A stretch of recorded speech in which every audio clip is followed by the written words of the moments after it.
জাসাস নেতৃত্ব, বিশেষ করে আমাদের সাথে রয়েছেন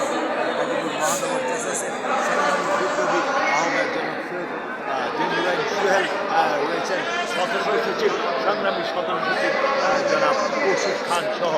জাসাস নেতৃবৃন্দ এবং জাসাস নেতৃবৃন্দ বেলুন উড়িয়ে জনাব তারেক রহমানকে স্বাগত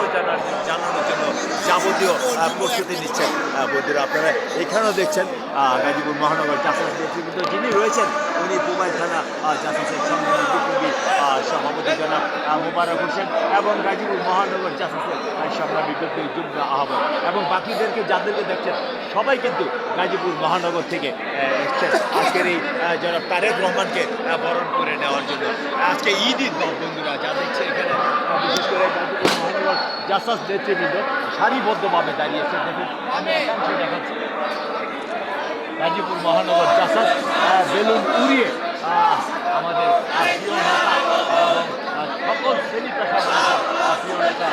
জনাব তারেক রহমানকে বরণ করে নেওয়ার জন্য ব্যাপক প্রস্তুতির একটি অংশ হিসাবে কিন্তু বেলুন উড়ানো হয়েছে।